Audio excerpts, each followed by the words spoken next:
Assalamualaikum warahmatullahi wabarakatuh. Halo semuanya, di video ini kelompok 4 dari kelas Y4A Pendidikan Biologi Universitas Indraprasta akan mempresentasikan materi tentang ganggang biru hijau atau cyanobacteria.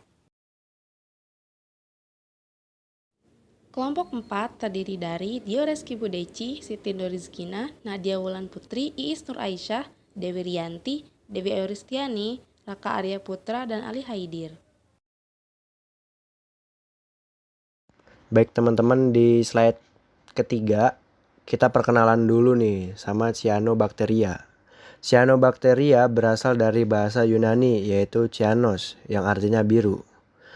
Sel cyanobacteria memiliki struktur seperti sel tumbuhan sehingga merupakan sebuah filum bakteri yang mendapatkan kebutuhan energinya melalui fotosintesis, di mana bakteri ini memiliki pigmen klorofil A atau hijau dan vicocyanin atau biru, sehingga disebut juga sebagai alga hijau biru. Tetapi tidak semuanya berwarna hijau biru, ada yang berwarna hitam, coklat, kuning, merah, hijau rumput, maupun warna campuran.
Sel-sel dapat berupa akinet, heterokista, dan juga vegetatif sel atau biosit. Bisa dilihat ya teman-teman di gambar sebelah kanan.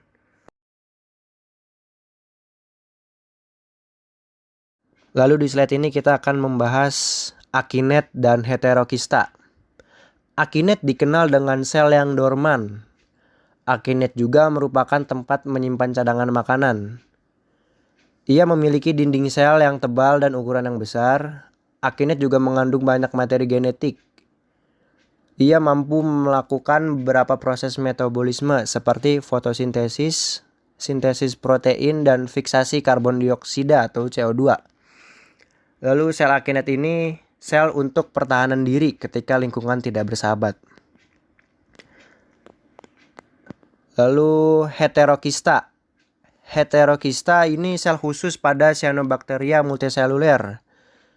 Ia adalah tempat untuk fiksasi nitrogen.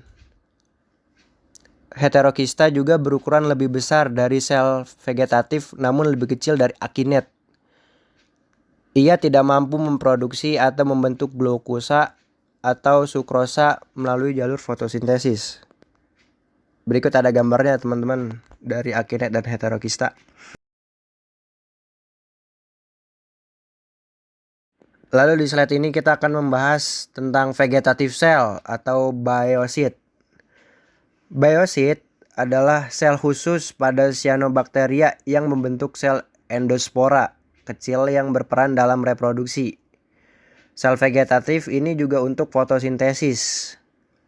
Lalu sel-sel vegetatif jenis cyanobacteria tertentu ketika ingin memperbanyak diri, ia dapat membentuk fisi berganda yang terjadi dalam selnya. Fisi ini menghasilkan sel-sel yang jauh lebih kecil. Tetapi walaupun kecil, sel biosit ini dapat menjadi sel-sel vegetatif dewasa. Berikut ada gambarnya di sebelah kiri ya teman-teman. Struktur sel cyanobacteria. Nah, di sini ada gambarnya. Teman-teman bisa lihat sendiri. Berbentuk kapsul. Ada lapisan mukoid, membran luar, lapisan peptidoglikan, membran sel, karboksisom, rubisko, nukleot, DNA, ribosom, tilakoid, ada membran tilakoid, dan pikobilisom.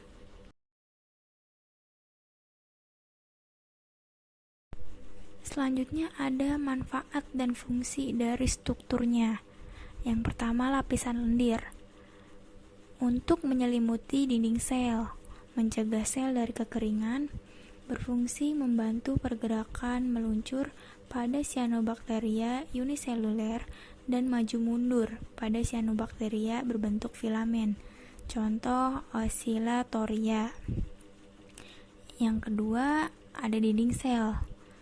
Mengandung peptidoglikan yang tipis, berfungsi untuk memberikan bentuk tetap dan melindungi isi sel.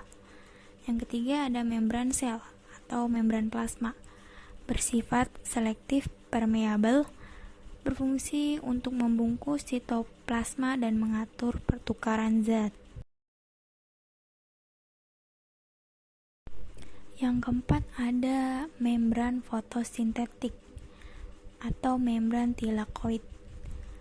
Fungsinya pelipatan membran plasma ke arah dalam sitoplasma untuk fotosintesis. Membran fotosintetik mengandung klorofil, karoten, dan pigmen fotosintetik lainnya, antara lain phycotrypsin dan phycocyanin, yang menyebabkan warna cyanobacteria berbeda-beda. Selanjutnya ada mesosom. Penonjolan membran ke dalam sitoplasma berfungsi untuk menghasilkan energi.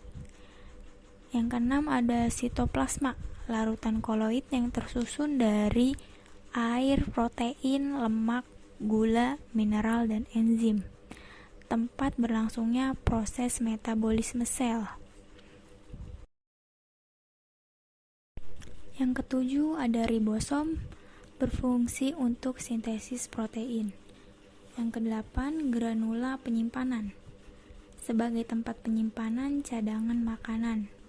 Yang kesembilan ada vakuola, berisi udara yang menyebabkan tubuh cyanobacteria dapat mengapung di permukaan air sehingga mendapatkan cahaya matahari untuk berfotosintesis. Dan yang terakhir, nukleoid, materi genetik yang tersusun dari DNA dan tidak dikelilingi oleh membran. Sistem reproduksi cyanobacteria. Yang pertama, pembelahan biner atau pembelahan langsung terjadi pada cyanobacteria uniseluler maupun sel penyusun filamen. Sel-sel hasil pembelahan ada yang langsung memisah atau bergabung membentuk koloni, misalnya Gloeocapsa.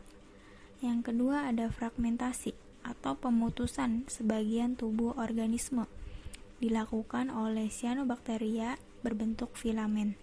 Filamen yang terputus disebut hormogonium yang akan tumbuh menjadi filamen baru. Pemutusan bagian tubuh dapat terjadi di bagian-bagian tertentu pada sel-sel yang mati. Yang ketiga, pembentukan endospora terjadi jika lingkungan buruk. Akinet yang mengandung endospora berasal dari sel vegetatif, berukuran lebih besar dari sel-sel tubuh lainnya karena mengandung cadangan makanan dan berdinding tebal.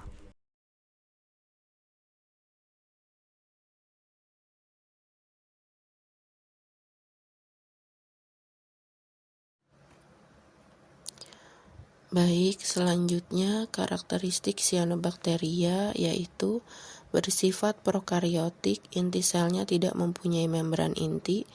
Ukuran tubuh cyanobacteria berkisar 1 mikrometer hingga 60 mikrometer. Umumnya uniseluler meskipun ada beberapa jenis yang multiseluler. Tubuh bakteri ini ada yang berbentuk filamen atau benang, berbentuk bulat dan juga berkoloni.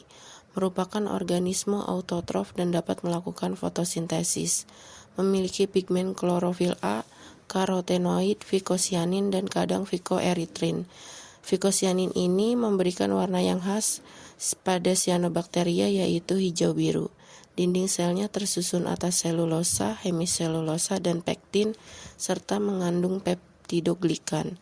Dapat berperan sebagai vegetasi perintis yaitu organisme yang membuka lahan baru sebagai tempat hidup organisme lainnya.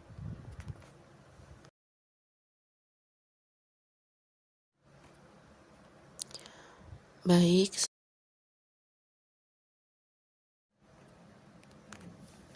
terdapat lapisan lendir yang melindungi sel pada bagian terluar, tidak mempunyai flagela. Cyanobacteria hidup secara bebas meskipun bersimbiosis mutualisme dengan organisme lainnya. Cyanobacteria dapat hidup di berbagai tempat, seperti tanah lembab, perairan, kulit kayu, batu-batuan, serta bongkahan batu, dan dapat menempel pada tumbuhan atau hewan. Sebagian besar anggotanya dapat mengikat nitrogen bebas di atmosfer. Memiliki heterosista dengan spora yang istirahat atau disebut dengan resting spore. Dapat bergerak dengan pergerakan meluncur yang disebut lokomosi dan pergerakan maju mundur yang disebut osilasi.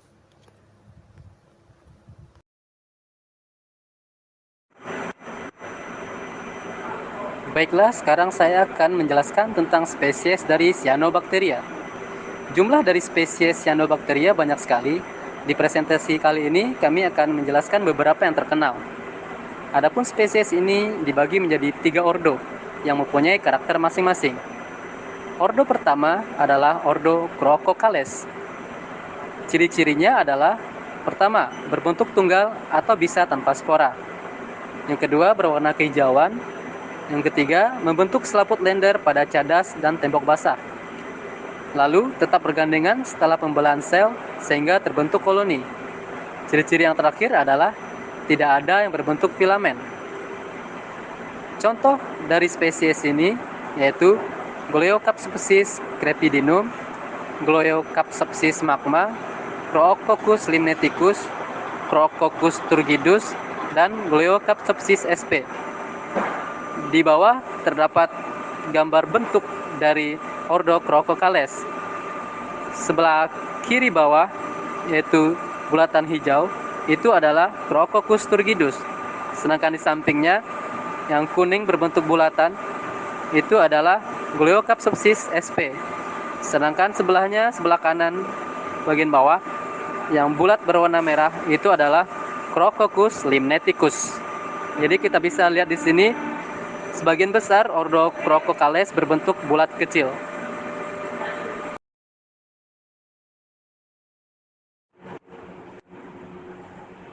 Ordo yang kedua adalah ordo Chamaecyponales. Adapun ciri-cirinya adalah yang pertama, bersel tunggal atau bisa merupakan koloni yang berbentuk benang dan mempunyai spora. Yang kedua, tubuh berbentuk benang-benang tersebut dapat terputus dan membentuk koloni baru. Yang ketiga, spora yang keluar dari tubuh induk dapat membentuk tubuh yang baru. Contoh spesies dari ordo ini adalah Chamaecypon convervicola, Chamaecypon curvatus, dan Chamaecypon incrustans. Bentuknya kita bisa lihat di gambar sebelah kiri, itu merupakan contoh spesies dari ordo Chamaecyponales. Kita bisa lihat ada yang tunggal dan juga ada yang berkoloni.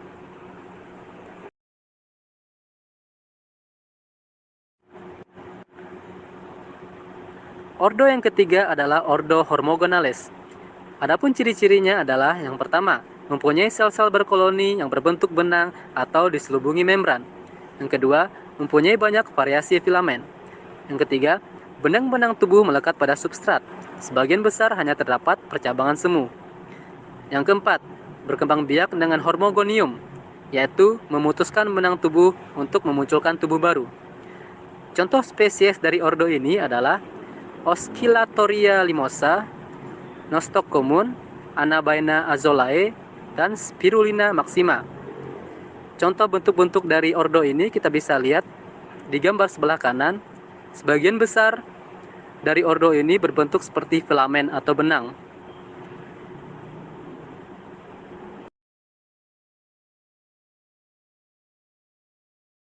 Baik, di sini saya akan menjelaskan peranan dari beberapa spesies Cyanobacteria dalam kehidupan. Yang pertama itu ada spirulina, merupakan jenis mikroalga yang memiliki bentuk spiral yang bergabung menjadi satu, memiliki sel berkoloni, membentuk filamen. Terpilin mempunyai tidak bercabang, autotrof, dan berwarna biru kehijauan. Peranannya sebagai berikut: memperkuat sistem kekebalan tubuh, menjaga kesehatan jantung, meredakan gejala alergi, mengurangi resiko terjadinya penyakit kanker, menurunkan tekanan darah tinggi, yang terakhir menjaga kesehatan saluran pencernaan.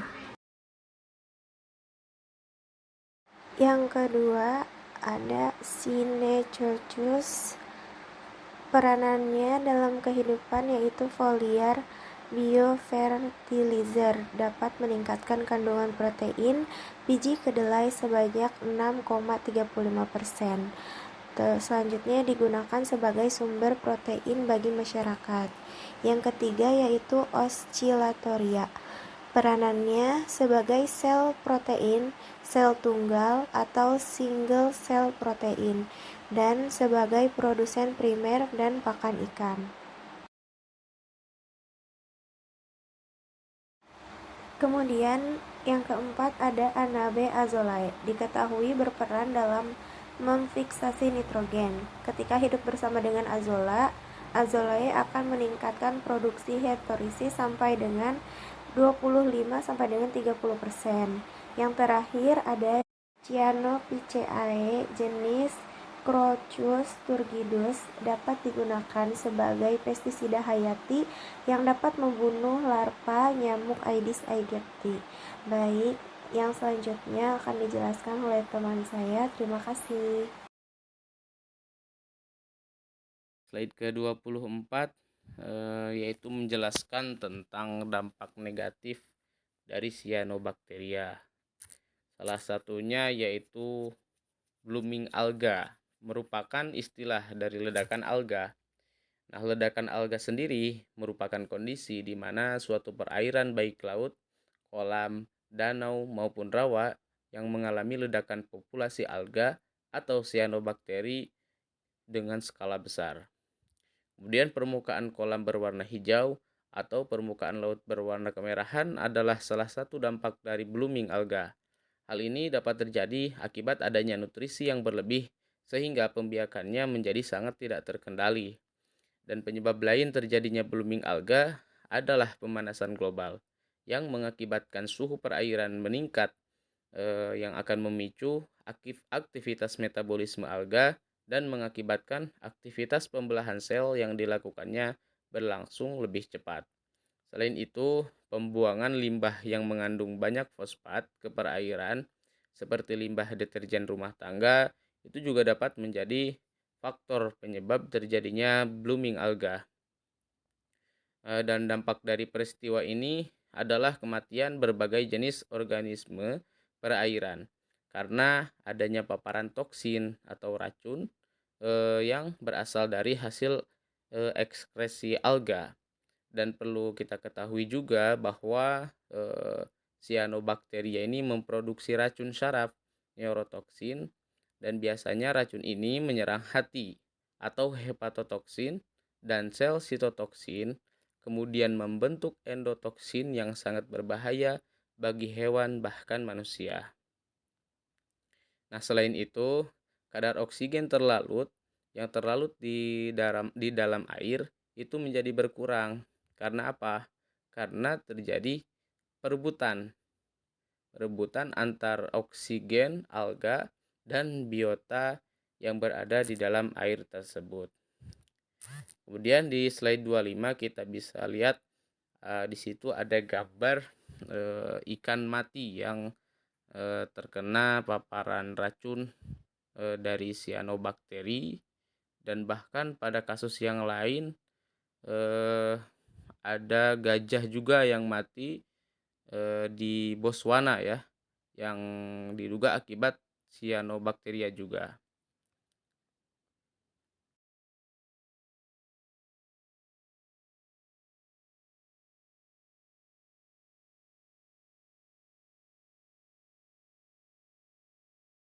Kemudian dampak negatif cyanobacteria yang berikutnya yaitu berkurangnya paparan sinar matahari dan oksigen yang dibutuhkan oleh organisme lain. Nah, pada kasus ini atau poin kedua ini, sebagaimana tadi telah disinggung juga karena memang masih berkaitan, cyanobacteria dapat hidup di lingkungan yang mengandung kadar fosfat dan nitrogen yang tinggi. Nah, kadar tersebut pada suatu lingkungan perairan sering diakibatkan oleh pencemaran limbah industri dan pertanian. Kondisi ini dapat mengakibatkan tumbuhnya cyanobacteria secara berlimpah. Kemudian limpahan tersebut dapat menutupi permukaan perairan sehingga matahari dan oksigen yang dibutuhkan organisme lain dapat berkurang, mengalami pengurangan karena tadi adanya perebutan gitu ya antar organisme bahkan alga itu sendiri. Nah, kemudian bisa kita lihat gambar dari slide ke-26 itu, begitu banyak limbah yang bisa mengakibatkan berlimpahnya alga sehingga tadi bisa mengakibatkan berkurangnya sinar matahari atau oksigen yang dibutuhkan oleh organisme lain.